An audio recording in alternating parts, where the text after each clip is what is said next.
Bonjour Reda Zitouni, vous êtes le fondateur donc, de Mobiquant, une société toulousaine spécialisée dans la sécurité des mobiles. Quand est-ce qu'elle a été créée cette société? Alors, Mobiquant Technologies, la société que j'ai l'honneur de présider, a été créée en 2007, mais a été incubée pendant 2 ans, sur une période de 2 ans, à l'incubateur Midi-Pyrénées, ce qui nous a permis de travailler en profondeur notre stratégie et puis notre technologie avant de se lancer sur le marché. Donc aujourd'hui, 3 ans après le lancement, la création, combien de personnes Actuellement, on est une quarantaine répartie un petit peu sur plusieurs points, essentiellement donc avec une R&D essentiellement française, Oui. je tiens à le préciser. On est sur la France à peu près une trentaine et puis le reste est réparti sur différents points. On commence à se déployer au niveau international, étant donné l'actualité qui nous concerne sur la mobilité d'entreprise, sa sécurisation et sa gestion.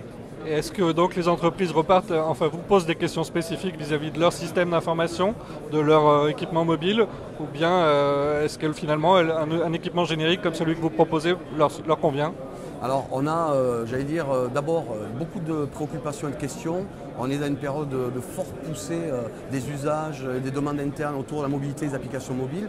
J'allais dire que les RSSI viennent ici pour s'assurer de notre vision et d'une stratégie à mettre en place. On commence à accumuler un certain nombre de références ministérielles, dans le privé, en France, à l'international. Ça fait gagner beaucoup de temps en termes de discussion.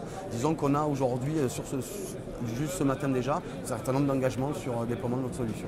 Et puis on disait que le paysage, le marché est en train de s'éclaircir. Il y a eu des tentatives outre-Atlantique, notamment dans votre domaine, qui n'ont pas toutes abouti.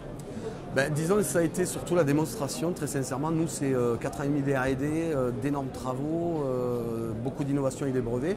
Disons que c'est la démonstration que ces problématiques-là sont complexes et qu'une vision établie, solide, de stratégie impliquant des compétences qui sont multiples, notamment IT, sécurité, enfin informatique d'entreprise, et une très bonne connaissance de la mobilité dans ce cas-là de plus complexe, est nécessaire. Mobiquant a démontré depuis 2 ans maintenant, une longueur d'avance du point de vue technologique et j'allais dire on a la chance d'avoir des clients qui ont déjà regardé un petit peu ce qu'ils faisaient ailleurs et sont assez impressionnés pour certains de ce qu'on a à leur montrer, de notre vision et de ce qu'on a à leur proposer.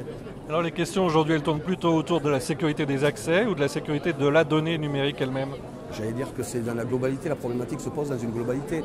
Un RSSI aujourd'hui, enfin une équipe métier, doit, et c'est notre message tout au long de ces assises et de nombreux échanges qu'on a avec nos clients dans l'année, la vision de Mobiquant, c'est la sécurité mobile et la gestion de la mobilité par l'entreprise dans sa globalité.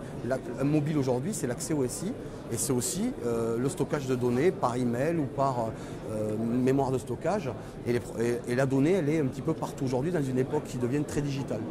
Avec des services qui sont plus non seulement dans l'entreprise, mais qui sont externalisés parfois. Alors c'est la fameuse notion de cloud dans laquelle on peut mettre beaucoup de choses très sincèrement, mais disons que pour des raisons de budget avec la crise qu'on a traversée, pour des raisons d'organisationnel, multisite, les données, les systèmes sont accessibles aujourd'hui un peu partout grâce à la technologie et la principale préoccupation, elle est de pouvoir maîtriser le support qu'est la mobilité sur lequel il y a aussi des effets de coût, baisse de coûts pour les entreprises, avec un préalable incontournable qui est la sécurisation de ces accès à ces données. Est-ce que les responsables informatiques sont particulièrement attentifs à la console d'administration en particulier de votre outil et de la console unifiée finalement pour toute leur informatique? Alors là, je vous dirais, les utilisateurs avaient leur choix. iPhone, Android, SBADA, etc. Mais quid des équipes administratives et IT? Elles ont leur OS mobile, c'est notre plateforme, c'est une tour de contrôle, c'est leur vision de la mobilité. Et notre travail, notre vision, ça a été d'homogénéiser tout cela, puisque vous le savez, il y a une inégalité assez importante, une amplitude énorme du point de vue sécurité selon les plateformes elles-mêmes.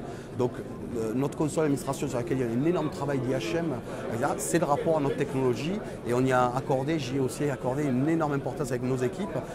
Et aujourd'hui, la prise en main est assez aisée et facile pour nos clients quand ils découvrent le produit. Et c'est un des motifs essentiels, j'allais dire en dehors du moteur et de la technologie qui est à l'intérieur, l'appréhension facilitée de cette technologie-là est un argument important pour eux. Est-ce que vous voyez un changement dans les entreprises en termes de responsabilité? C'est-à-dire qu'il y a le DSI qui est le responsable global du système d'information, avec parfois des délégations sur un RSSI, sur un responsable de la CNIL.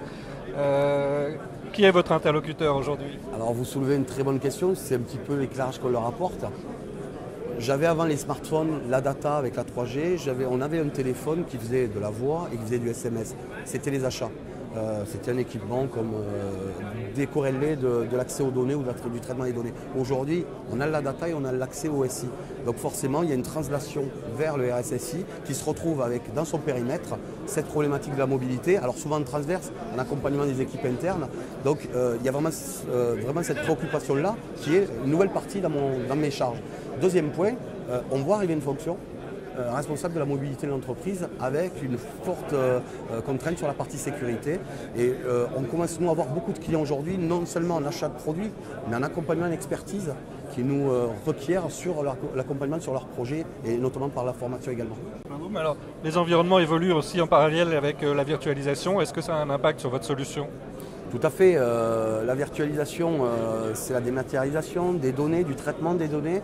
C'est ce que j'en appelait à une époque le pervasive computing, possibilité d'accéder aux data n'importe où, n'importe quand, sur n'importe quel support. Le mobile en fait partie. J'allais dire, la nouveauté réellement depuis 2 ans, en termes d'awareness, de prise de conscience, c'est que le mobile, c'est pas un support, c'est pas un téléphone qui est à part de tout cela. On parle chez Mobiquant d'infra-mobile, on parle de nano-PC.